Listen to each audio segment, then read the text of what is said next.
الحمد للہ رب العالمین والصلاة والسلام علی سید المرسلین وبعد اعوذ باللہ من الشیطان الرجیم بسم اللہ الرحمن الرحیم ان الصفا والمروة من شعائر اللہ فمن حج البیت او اعتمر فلا جناح علیہ ان یتوفى بہما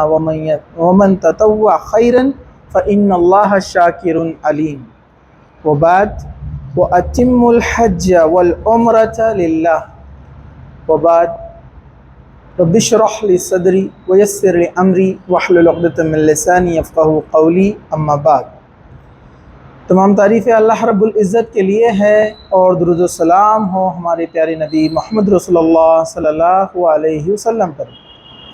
پچھلے بار ہم نے شارٹ میں ایک ویڈیو بنایا تھا کہ عمرہ کیسے کریں۔ 9 منٹ کا ویڈیو تھا کہ 9 منٹ کے اندر آپ جو ہے مختصر سا عمرہ کے تمام اسٹیپس کو جو ہے سیکھ سکتے ہیں آسانی سے۔ اس کی ڈیٹیل کے لیے ایک بڑا ویڈیو بنایا گیا تھا حج اور عمرہ کے مسائل ان ڈیٹیل، جو کہ 2 پارٹ میں تھا، پارٹ 1 اور پارٹ 2۔ اگر آپ اسے تفصیلاً دیکھنا چاہیں تو ان ویڈیوز کو بھی جو ہے دیکھ سکتے ہیں۔ انشاءاللہ آج کی اس مختصر سے جو ہے ویڈیو میں ہم دیکھیں گے کہ حج کا طریقہ اسٹیپ بائی اسٹیپ اس کو آپ کیسے سیکھیں۔ تو سب سے پہلے میں آپ کو بتا دوں، حج جو ہے 3 قسم کے جو ہے اس کو بانٹے گئے ہیں۔ ایک ہے حج تمتع، ایک ہے حج افراد اور تیسرا ہے حج قران۔ عام طور پر جو دور سے آنے والے ممالک کے لوگ ہیں، جیسے ہم ہندوستانی لوگ جب جاتے ہیں مکہ حج کے لیے تو ہم حج تمتع کرتے ہیں۔ حج تمتع میں کیا ہوتا ہے، فرق کیا ہے ان تینوں میں آپ کو بتا دیتا ہوں۔ حج تمتع یہ ہوتا ہے کہ آپ عمرے کی نیت سے احرام باندھتے ہیں اور اس کے بعد وہاں جانے کے بعد عمرہ مکمل ہونے کے بعد احرام نکال دیتے ہیں، اور اس کے بعد آپ جو ہے انتظار کرتے ہیں حج کے دنوں کے آنے کا۔ حج کے دن جب آتے ہیں تو آپ اپنے ہوٹل کے روم سے جو ہے پھر سے احرام باندھ کر نیت کرتے ہیں حج کی۔ یہ حج تمتع ہے۔ حج افراد کیا ہوتا ہے، آپ حج کے لیے یعنی حج سے 1 دن یا کچھ وقت پہلے ہی نکلتے ہیں اور میقات پہ جا کر ڈائریکٹ حج کی نیت سے آپ جو ہے احرام باندھتے ہیں، یہ حج افراد ہے۔ اور تیسرا حج قران۔ حج قران یہ ہوتا ہے کہ اس میں حج اور عمرہ دونوں کی نیت ایک ساتھ کی جاتی ہے۔ مطلب حاجی جب احرام باندھ لے گا، وہ جا کر عمرہ مکمل کرنے کے بعد بھی احرام نہیں نکالے گا، وہ جو ہے حج کا انتظار کرے گا اور پھر حج جو ہے آگے جاری رکھے گا۔ تو ہم جو کرتے ہیں حج تمتع، اس میں آسانی ہوتی ہے کہ ہم نے نیت کی عمرہ کی اور ہم نے جو ہے احرام باندھ لیا، اور اس کے بعد ہم وہاں پر پہنچے، عمرہ مکمل کرنے کے بعد احرام اتار دیا۔ اب حج کے دن آنے کا یعنی 8 ذی الحجہ کا ہم انتظار کریں گے، اور اس کے بعد پھر سے ہم اپنے ہوٹل کے روم سے حج کی نیت سے احرام باندھیں گے۔ تو حج تمتع کا میں مختصر سا آپ کے سامنے رکھنے کی کوشش کروں گا۔ تو سب سے پہلے میقات سے عمرہ کا احرام باندھ کر مکہ مکرمہ آنا اور عمرہ ادا کرنے کے بعد احرام اتار دینا، ٹھیک ہے۔ اس کے بعد 8 ذی الحجہ کو، یاد رکھیے 8 ذی الحجہ کو یوم الترویہ جس کو کہتے ہیں، مکہ مکرمہ میں اپنی قیام گاہ یعنی اپنے ہوٹل کے روم سے جہاں پر آپ رکے ہیں حج کے لیے احرام باندھنا۔ پوائنٹ نمبر 3، احرام باندھنے سے قبل لبیک حجہ کہہ کر یہ نیت جو ہے انسان زبان سے بھی ادا کرے، دل میں بھی نیت کرے اور زبان سے ادا کرے۔ احرام باندھنے سے قبل غسل کرنا اور جسم پر خوشبو لگانا احرام باندھنے کے بعد آپ نہیں کر سکتے، یہ چوتھا تھا۔ 5واں اسٹیپ یہ ہے، بیمار آدمی کا احرام باندھتے وقت اللہم محل حیث جستنی، اے اللہ میرے احرام کھولنے کی جگہ وہی ہے جہاں تو نے مجھے روک لیا۔ کسی بیماری کی وجہ سے اس کو خدشہ ہے کہ وہ احرام نکالنا پڑے گا تو وہ ایسی نیت کرے، یا کسی جگہ اس کے اٹک جانے یا دشمن کے ڈر کی وجہ سے ایسا ممکن ہو کہ بیچ میں احرام اسے اتارنا پڑ سکتا ہے تو وہ ایسی نیت کرے، ٹھیک ہے۔ اسی طرح 6واں جو پوائنٹ ہے، ممکن ہو تو نماز ظہر ادا کرنے کے بعد احرام باندھنا چاہیے۔ یہ بہتر ہے کہ نماز ظہر کے بعد احرام باندھے، ورنہ اگر ٹریولنگ کا مسئلہ ہو، کہیں جانے آنے میں مسائل ہو تو آپ پہلے ہی جو ہے احرام باندھ سکتے ہیں، ٹھیک ہے۔ 7واں جو اسٹیپ ہے، احرام باندھنے کے بعد بلند آواز سے تلبیہ کہنا اور ایک بار یہ الفاظ ادا کرنا، اللہم ہذہ حجہ لا ریاء فیہا ولا سمعہ، کہ اے اللہ میرے اس حج کو نہ دکھاوا مقصود ہے اور نہ شہرت مطلوب ہے۔ جس طرح آپ دیکھتے ہیں بہت سارے لوگ حج کے لیے جاتے ہیں، تصویریں کھنچاتے ہیں، ہر جگہ ہر مقام پر جہاں حج کے ارکان ہیں وہ فوٹو کھنچا کر اپلوڈ کرتے رہتے ہیں سوشل میڈیا پہ، تو یہ دکھاوا صحیح نہیں ہے، ورنہ آپ کا حج اللہ نہ جانے یہ ایسا نہ ہو کہ کہیں جو ہے قابل قبول نہ ہو۔ چلیے آگے بڑھتے ہیں۔ اس کے بعد جو 8واں اسٹیپ ہے وہ یہ ہے، 8 ذی الحجہ کو احرام باندھنے کے بعد ظہر سے قبل تلبیہ کہتے ہوئے مینا پہنچے۔ مینا ایک مقام ہے، آپ جانتے ہیں، اس کے بارے میں آپ تفصیل وہاں سیکھ لیں گے جہاں پر آپ حج کی ٹریننگ کر رہے ہیں، ٹھیک ہے۔ مینا پہنچے اور وہاں ظہر، عصر، مغرب 3، اس کے بعد عشاء اور فجر 5 نمازیں، معاف کیجیے گا، ظہر، عصر، مغرب، عشاء اور فجر، یہ 5 نمازیں آپ وہاں پر قصر کریں گے، مطلب ظہر، عصر اور عشاء کی نمازیں آپ 4 کی جگہ 2 رکعت پڑھیں گے۔ اس کو اپنے اپنے وقت پر با جماعت ادا کریں گے، جماعت کے ساتھ قصر کریں گے۔ ہاں کسی مقامی شخص اگر کوئی پڑھا رہا ہے وہ 4 رکعت پڑھتا ہے تو آپ اس کے پیچھے 4 رکعت پڑھیں گے، لیکن آپ کے لیے یہاں پر قصر کی اجازت ہے، آپ کو قصر کی جو اجازت دی گئی ہے، اور بلکہ اللہ کے رسول صلی اللہ علیہ وسلم نے بھی ایسے ہی کیا۔ تو آپ ظہر، عصر، مغرب، عشاء یہ 4 اور فجر یہ 5 نمازیں پڑھیں گے، جس میں سے ظہر، عصر اور عشاء کی آپ قصر یعنی 2 رکعت پڑھیں گے اور اپنے اپنے وقتوں پر ان کو پڑھیں گے۔ اس کے بعد جو ہے ہم آگے بڑھتے ہیں، یہاں پر 9واں جو اسٹیپ ہے وہ آپ کو یاد رکھنا ہے کہ 9 ذی الحجہ یعنی یوم عرفہ، 8 ذی الحجہ کو مینا میں آپ نے 5 نمازیں ادا کی، ظہر، عصر، مغرب، عشاء، فجر مطلب جو کہ 9 ذی الحجہ ہو چکی ہے، تو یوم عرفہ کو طلوع آفتاب کے بعد، یعنی جب 9 ذی الحجہ کو 8 میں آپ مینا میں تھے، 9 کو جو ہے اب کیا ہوا ہے یہاں پر آفتاب یعنی سورج طلوع ہو چکا ہے، تو تکبیر و تحلیل اور تلبیہ کہتے ہوئے مینا سے عرفات کی طرف روانہ ہوں گے۔ آپ تکبیر پڑھتے ہوئے، اللہ کی حمد بیان کرتے ہوئے، زور بلند آواز سے، خواتین دل میں اس کو جو ہے پڑھے، اور عرفات کی طرف آپ روانہ ہوں گے۔ یہ 9 ذی الحجہ ہے۔ دیکھیے عرفات کے دن روزہ نہ رکھے، مطلب حاجیوں کے لیے روزہ جو ہے نہیں رکھنا ہے، لیکن جو غیر حاجی ہے وہ 9 عرفے کا یعنی روزہ جس کو ہم مشہور جانتے ہیں، وہ 9 تاریخ کا جو ہے یعنی حاجی جس وقت عرفات کے میدان میں ہوتے ہیں ہم اس کا جو ہے روزہ رکھیں گے، جس کی بڑی فضیلت ہے، جس کے پچھلے اور 1 سال کے جو ہے گناہ معاف کر دیے جاتے ہیں۔ چلیے صغیرہ گناہ 11واں جو اسٹیپ ہے، عرفات میں داخل ہونے سے قبل وادی نمرہ میں قیام کرنا۔ عرفات میں داخل ہونے سے پہلے جو ہے قبل جو ہے وادی نمرہ میں قیام کرنا، ظہر کی وقت عرفات میں امام حج کا خطبہ سننا۔ آپ عرفات کے میدان میں پہنچے، وہاں وقت گزارا، امام کا خطبہ سنا، اس کے بعد ظہر اور عصر کی دونوں نمازیں 1 اذان 2 اقامت کے ساتھ با جماعت قصر کر کے ادا کرنا چاہیے۔ وہاں پر ایک مسجد نمرہ ہے، آپ جانتے ہوں گے عرفات کے میدان میں، تو وہاں پر ہم لوگ ظہر اور عصر کیا کریں گے، ایک ساتھ پڑھیں گے، مطلب اذان ہوں گی، وہاں پر خطبہ بھی دیا جائے گا، ظہر کی نماز کے لیے اقامت دی جائیں گی، امام صاحب بھی 2 رکعت نماز پڑھتے ہیں وہاں پر، حالانکہ وہ مقامی ہوئے تب بھی وہ 2 رکعت نماز پڑھتے ہیں، اس کے بعد پھر اقامت دی جاتی ہے، پھر 2 رکعت عصر کی پڑھی جاتی ہے، اس کو بولتے ہیں جمع بین الصلاۃ، 2 نمازوں کو ملا دیا جاتا ہے جو کہ سفر میں اجازت دی گئی ہے، ظہر کی 2 پڑھیں گے، اقامت دی جائیں گی، عصر کی 2 پڑھیں گے، اس طرح سے یہ معاملہ ہوگا۔ اس کے بعد اگر مسجد نمرہ میں جگہ نہ ملے تو انسان اپنے خیمے میں، لوگ اپنے خیمے میں بھی اس طرح سے 2 رکعت پڑھ سکتے ہیں، ٹھیک ہے، کیونکہ اگر مجبوری کی حالت ہو، نمرہ میں پہنچنا مشکل ہو، جو ضعیف لوگ اور عورتوں کا جو معاملہ ہوتا ہے۔ اس کے بعد جو ہے ظہر اور عصر کی نماز ادا کرنے کے بعد عرفات میں داخل ہونا، اور جبل رحمت یعنی جبل رحمہ جس کا نام ہے، جو وہاں پر ایک چھوٹی سی پہاڑی ہے جہاں اللہ کے رسول نے دعا کی تھی، اس کے دامن میں وہاں پر یا اس کے آس پاس بھی کہیں بھی وقوف کرنا یعنی تھوڑا وقت گزارنا، قبلہ رخ ہو کر کھڑے ہو کر ہاتھ بلند کر کے قرآنی اور نبوی دعائیں مانگنا، اور درمیان میں تکبیر اور تحلیل بیان کرنا، یہ اللہ کے رسول کی سنت ہے۔ آپ وہاں پر پہنچے اس پہاڑی کے پاس یا اس کے آس پاس میں، اور قبلہ طرف رخ ہو کر جو ہے آپ دعا کریں، جتنی بھی دعائیں سنت سے اور قرآن سے ثابت ہے آپ وہاں کر سکتے ہیں، اللہ کی تکبیر بھی بیان کریں۔ اس کے بعد غروب آفتاب کے بعد نماز مغرب ادا کیے بغیر کیا کرنا ہے آپ کو عرفات کے میدان میں، نماز مغرب ادا نہیں کرنا ہے، سورج ڈوب جائے گا۔ غروب آفتاب کے بعد نماز مغرب ادا کیے بغیر سکون اور وقار کے ساتھ، اطمینان کے ساتھ تلبیہ کہتے ہوئے مزدلفہ روانہ ہوں گے۔ 8 کو آپ مینا میں تھے، 9 کو آپ عرفات میں آئے، اب جو ہے آپ 9 کی مغرب کے بعد نکل رہے ہیں کہاں پر، مزدلفہ کے لیے۔ مزدلفہ وہاں سے قریب ہے، آپ مزدلفہ کے لیے نکلیں گے۔ مزدلفہ پہنچ کر مغرب اور عشاء کی نماز 1 اذان اور 2 اقامات کے ساتھ قصر کر کے اکٹھی ادا کریں گے، بالکل ویسے ہی، ٹھیک ہے،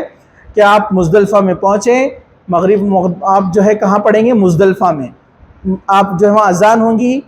مغرب کی نماز با جماعت 3 رکعت پڑھی جائیں گی، اس کے بعد پھر اقامت ہوں گی، اور عشاء کی نماز 2 رکعت پڑھی جائیں گی، یعنی قصر کیا جائے گا۔ یہ بھی دونوں نمازیں ایک ساتھ آپ نے جمع کی۔ چلیے اب ہم آگے بڑھتے ہیں۔ 15واں پوائنٹ یہ ہے رات سو کر گزارنا اور 10 ذی الحجہ کی نماز فجر معمول کے وقت سے تھوڑا پہلے ادا کرنا۔ یعنی اب آپ وہاں پر 9 تاریخ کو مغرب میں پہنچے تھے، آپ سو گئے وہاں پر، اب وہاں پر رات میں آپ سو گئے، سونے کے بعد جو ہے اب آپ جب اٹھیں گے تو فجر میں جلدی اٹھے اور اول وقت سے پہلے جو ہے آپ جو ہے نماز ادا کر دے فجر کی، ٹھیک ہے؟ یہ 10 تاریخ ہے، اب 10 ذی الحجہ ہے، ٹھیک ہے؟ 10 ذی الحجہ کو آپ نماز ادا کریں گے وہاں پر فجر کی نماز۔ اس کے بعد 16واں پوائنٹ یاد رکھیے، نماز فجر با جماعت ادا کرنے کے بعد مشعر الحرام پہاڑی کے دامن میں یا جہاں کہیں بھی جگہ ملے، مشعر الپہاڑی جو وہاں پر ہے وہاں پر یا اس کے آس پاس جہاں کہیں بھی جگہ ملے، قبلہ رخ ہو کر کھڑے ہو جائے، ہاتھ بلند کر کے سورج طلوع ہونے سے قبل خوب روشنی پھیلنے تک تکبیر و تحلیل کہنا، توبہ استغفار کرنا اور دعائیں مانگنا۔ فجر کی نماز جلدی سے ادا کیا آپ نے، ابھی اندھیرا ہی ہے، آپ نے دونوں ہاتھ اٹھائے، قبلے کی طرف رخ کیا اور دعائیں مانگیے، اللہ کی تکبیر بیان کیجئے جب تک کہ آپ ہلکی سی روشنی جو ہے شروع نہ ہو جائے۔ ٹھیک ہے۔ اب 17 نمبر کا پوائنٹ ہے طلوع آفتاب سے قبل سکون اور وقار کے ساتھ تلبیہ کہتے ہوئے مینا روانہ ہو اور راستے میں وادی محشر سے تیزی سے گزر جائے۔ پھر آپ نے جو ہے اب جیسے سورج نکلنے والا ہے تو اب آپ رخ کریں گے واپس مینا کی طرف، جو 8 تاریخ کو آپ جہاں سے نکلے تھے، واپس آپ مینا کی طرف نکلیں گے اور وادی محشر جو ہے وہاں پر اللہ کے رسول کی سنت ہے، جو آپ نے صحابہ سے بھی کہا تھا کہ وہاں پر نہیں رکنا ہے، تیزی سے آگے نکل جانا ہے، تو سنت ہے آپ کو وہاں سے تیزی سے آگے نکل جانا ہے۔ 18واں پوائنٹ جو ہے 18واں، مینا پہنچ کر طلوع آفتاب کے بعد جمرہ عقبہ یعنی بڑا شیطان جو ہے وہاں پر جمرہ عقبہ کی رمی کرنا، یعنی 7 کنکریاں مارنا اللہ اکبر کہہ کے۔ اس سے قبل تلبیہ کہنا بند کر دینا، مطلب آپ جب اس کے پاس پہنچیں گے کنکریاں مارنے سے پہلے، اور یہ کنکریاں آپ نے مزدلفہ میں ہی جمع کر لینا چاہیے کیونکہ دوسری جگہ پر کنکریاں نہیں ملتی ہیں۔ کنکریاں چھوٹی چھوٹی ہونی چاہیے، بہت بڑے بڑے پتھر نہیں ہونی چاہیے، سنت ہے بس، ٹھیک ہے؟ تو یہاں پر آپ نے 7 کنکریاں اس طرح زائد کنکریاں جمع کر لینا ہے کیونکہ آپ کو 11-12 کو بھی کنکریاں مارنے جانا ہے، ٹھیک ہے؟ تو جمرہ عقبہ جو بڑا شیطان، آپ وہاں پر جا کر 7 کنکریاں ماریں گے۔ یہ 18واں پوائنٹ تھا۔ 19واں پوائنٹ ہے جمرہ عقبہ کی رمی کے بعد قربانی کرنا۔ جب آپ پتھر مار کر 7 کنکر مار کر واپس آ جائیں گے تو آپ نے آ کر کیا کرنا ہے؟ قربانی کرنا ہے۔ قربانی تو اب آپ کے لیے ممکن نہیں ہوتا ہے وہاں پر خود جا کر کرنا، اس لیے وہاں پر آپ کو ٹوکن دیے جاتے ہیں، جس کچھ قیمت ادا کرنے کے بعد جو حج کمیٹی سے جاتے ہیں وہ اس کا نظم کرتے ہیں، جو ٹور سے جاتے ہیں ٹورس والے بھی نظم کرتے ہیں کہ آپ پہلے پیسے ادا کر دیں، ایک ٹوکن آپ کو دے دیا جائے گا اور وقت دیا جاتا ہے کہ 10 بجے ہم قربانی کریں گے، تو آپ 10 بجے کے بعد جو ہے اپنے سر کے بال منڈوا لیں کیونکہ قربانی کے بعد بال نکالنا ہے آپ کو، ٹھیک ہے؟ تو اب ٹوکن لے لیا جاتا ہے، وقت دے دیا جاتا ہے، آپ نے جمرہ عقبہ کو جا کر آپ نے 7 کنکریاں ماری اور آپ واپس آئے اور انتظار کریں گے آپ وقت کا، جو وقت آپ کو دیا گیا ہے قربانی کا، اگر وہ وقت گزر چکا ہے، مطلب وہ وقت گزر گیا، مطلب آپ کی قربانی ہو چکی ہے، تو یہاں پر جو ہے یاد رہے کہ حج افراد والوں پر قربانی کرنا واجب نہیں ہے، جو حج افراد کرتے ہیں ان پر قربانی واجب نہیں ہے، یہ ایک پوائنٹ نوٹ کر لے، ٹھیک ہے؟ جو بعد میں ہم کبھی لیں گے اس کو، ٹھیک ہے؟ آپ حج تمتع میں ہیں، آپ کو قربانی کرنا ہے، ٹھیک ہے؟ قربانی کے بعد حلق یعنی پورا سر منڈوانا، گنجا کرنا، یا تقصیر کہتے ہیں ٹرم، پورے ایک جیسے بال ہر طرف سے کاٹنا۔ کچھ لوگ غلط فہمی کی شکار ہوتے ہیں، چھوٹی سی قلمیں کاٹ دیتے ہیں یہاں پر اور سمجھتے ہیں انہوں نے تقصیر کر لیے، پورے بال چھوٹے چھوٹے کروانا ہے ان کو، یا پھر بہتر ہے کہ پورا گنجا کروا لے، اور احرام کی چادر اتار کر عام لباس پہن لے۔ اب یہاں سے آپ احرام کی پابندیوں سے پاک ہو گئے، آپ مینا واپس پہنچے تھے 10 تاریخ کو، جمرہ عقبہ کو 7 کنکریاں ماری، قربانی کی، سر کے بال نکال لیے، اب احرام اتار لے اور عام لباس پہن لے۔ 21 نمبر کا پوائنٹ، مینا سے مکہ مکرمہ جا کر طواف افاضہ کرے، زمزم پیے اور کچھ حصہ سر پر بہائے، مطلب اس کے بعد یہ سنت ہے، جب آپ نے سر کے بال نکال لیے اس کے بعد آپ کو کہاں جانا ہے؟ اسی 10 تاریخ کو مکہ، مینا سے مکہ جانا ہے آپ کو فوراً، اور وہاں پر جا کر طواف اضافہ کرنا ہے، 7 چکر آپ کو لگانا ہے، پھر زمزم پینا ہے اور کچھ سر پر پانی ڈالنا ہے، پھر اس کے بعد صفا مروہ کے سعی کرنا ہے، جو 7 چکر ہے صفا مروہ کے، پھر واپس مینا آ جانا ہے۔ 10 تاریخ کو قربانی کی، حلق کروایا، اس کے بعد مکہ گئے، وہاں پر آپ نے طواف کیا، زمزم پیا، سر پر تھوڑا ڈالا اور صفا مروہ کے چکر لگائے، اور اس کے بعد اب واپس مینا آئیں گے۔ اس کے بعد ایام تشریق ہوتی ہیں، یعنی 11، 12، 13، ان کو ایام تشریق کہتے ہیں۔ یعنی 10 تاریخ جو کہ حج کا دن ہے، جس دن ہم لوگ بھی قربانی کرتے ہیں غیر حاجی، اور یہ 3 دن، یہ 4 دن ان میں روزہ حرام ہوتا ہے، آپ کو پتہ ہے۔ 9 تاریخ کو ہم جو رکھتے ہیں عرفات کا وہ الگ، ٹھیک ہے۔ اس کے علاوہ 10، 11، 12، 13، اب یہ ایام تشریق ہے 11، 12، 13 حج کے علاوہ، تو اس میں جو ہے آپ کو روزہ نہیں رکھ سکتے آپ، اس میں آپ کو جو ہے اس کو کھانے پینے کے دن کہا گیا ہے۔ تو 11، 12، 13 ذی الحجہ کی راتیں مینا میں گزارنا، روزانہ زوال آفتاب کے بعد جمرہ اولا، جمرہ وسطیٰ اور جمرہ عقبہ کو بالترتیب رمی کرنا، بڑا شیطان، پھر وسطیٰ یعنی بیچ والا، پھر چھوٹا، 3 ہے، تینوں کو ساتھ ساتھ کنکریاں مارنا ہے آپ کو، 11 کو بھی، 12 کو بھی اور 13 کو بھی۔ اگر آپ کوئی چاہے تو 12 کو مار کر وہ مغرب سے پہلے نکل سکتا ہے اپنے ہوٹل کی طرف، مکہ کی طرف یا مدینہ کی طرف جہاں اس کو جانا ہے، ٹھیک، مکہ کی طرف معاف کیجئے، ٹھیک ہے۔ لیکن اگر چاہے تو 13 کو بھی رک سکتا ہے، لیکن عام طور پر اکثر لوگ چلے جاتے ہیں، تو ہم یہ غلطی نہ کریں کہ ہم وہاں رک جائے اور وہاں کوئی ہونا اور سیکیورٹی کا معاملہ اور سیفٹی کا معاملہ جو ہے تھوڑا سا درگزر نہ کریں ہم لوگ، مطلب احتیاط کریں۔ تو 12 کو اگر سارے لوگ جا رہے ہیں مغرب سے پہلے تو آپ جا سکتے ہیں، ورنہ آپ 13 تک بھی رک سکتے، ٹھیک ہے۔ ایام تشریق 11، 12، 13 ہے، ذی الحجہ کے راتیں ہیں، مینا میں گزارنی ہے، روزانہ زوال آفتاب کے بعد، یعنی جو سورج وسطیٰ سے نکل جاتا ہے، یعنی جو ہے جس کو ہم بولتے ہیں زوال کا وقت جب گزر جاتا ہے، آپ کو جا کر ساتھ ساتھ کنکریاں مارنا ہے۔ اس کے بعد جمرہ اولا، جمرہ وسطیٰ کی رمی کے بعد قبلہ رخ ہو کر دعائیں کرنا چاہیے، دعائیں مانگنا چاہیے۔ جمرہ عقبہ کی رمی کے بعد دعائیں مانگے بغیر واپس لوٹنا چاہیے، ٹھیک ہے۔ تو آپ جمرہ وسطیٰ اور اولا، بڑا اور درمیانی جو شیطان ہے، اس کو ساتھ ساتھ کنکریاں مارنے کے بعد قبلہ رخ ہو کر دعا کریں گے، اور چھوٹے کو کنکریاں مار کر پھر واپس پلٹ آئیں گے، اس کے بعد دعا نہیں کریں گے۔ 25واں پوائنٹ ہے، قیام مینا کے دوران ممکن ہو تو روزانہ طواف کرنا، مسجد خیف میں باجماعت نماز ادا کرنا، بکثرت تحلیل و تکبیر حمد بیان کرنا اور توبہ استغفار کرنا، اگر ممکن ہو تو، ضروری نہیں ہے۔ مطلب آپ 11 تاریخ کو جا کر طواف کر سکتے ہیں مکہ آسانی سے تو کیجئے، اسی طرح جو ہے مسجد خیف میں نماز پڑھنا چاہیے 2 رکعت جا کر، یہ بھی بہتر ہے۔ اسی طرح آپ وہاں پر دوسری نمازیں بھی ادا کر سکتے ہیں، ٹھیک ہے، لیکن اگر آسان ہو تو، ورنہ نہیں، ٹھیک ہے۔ اگر مشکل ہو تو نہ بھی کرے تو کوئی ضروری نہیں ہے، آپ اپنی ہی جو ہے قیام گاہ، یعنی جہاں پر آپ مینا میں ٹینٹ میں رکے ہیں وہیں پر تمام نمازیں ادا کریں۔ اسی طرح 12 ذی الحجہ کو، 26واں پوائنٹ ہے، 12 ذی الحجہ کو مینا سے واپس آنا ہو تو غروب آفتاب سے پہلے مینا نکل جائے۔ اگر آپ کو 11، 12، 13، اگر آپ کو 11، 12، 13 کو نہیں رکنا ہے تو 12 کے سورج ڈوبنے سے پہلے آپ کو مینا کی طرف نکل جانا ہے۔ اگر سورج ڈوب گیا تو آپ پھر نہیں نکل سکتے، آپ کو پھر 13 بھی وہیں گزارنا پڑے گی، ٹھیک ہے۔ مکہ معظمہ پہنچ کر گھر رخصت ہونے سے قبل طواف وداع کرنا چاہیے۔ اب آپ مکہ پہنچ گئے واپس حج پورا کرنے کے بعد، 8 ذی الحجہ، 9 ذی الحجہ، 10 ذی الحجہ، 11، 12 کو آ گئے تو ٹھیک، 13 کو بھی آ سکتے ہیں۔ اب آنے کے بعد آپ کا گھر جانے کا ارادہ ہے جلد، تو طواف وداع کرے، ٹھیک ہے۔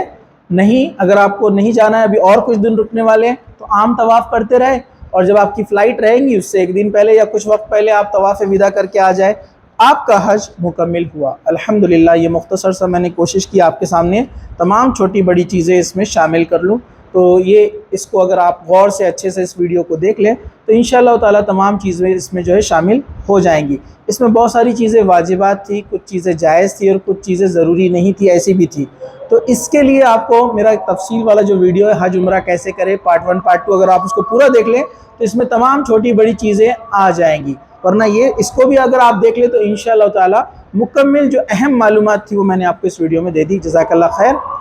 اللہ تعالی ہم سب کو حج مبرور جو ہے ہمارا جو ہے اس کے نصیب فرمائے، یعنی ہمارے حج کو اللہ سبحانہ و تعالی قبول فرمائے، اور جو لوگ حج کا ارادہ کرتے ہیں، نیت کرتے ہیں، نیت رکھیے، اللہ ان کی نیتوں کو قبول کرے، ان کو حج کے لیے جانا آسان کرے، اور جو لوگ حج کو جا رہے ہیں اللہ ان کے حج کو قبول فرمائے۔ جزاک اللہ خیر، وآخر دعوانا ان الحمدللہ رب العالمین، سبحان ربک رب العزۃ عما یصفون وسلام علی المرسلین والحمد للہ رب العالمین۔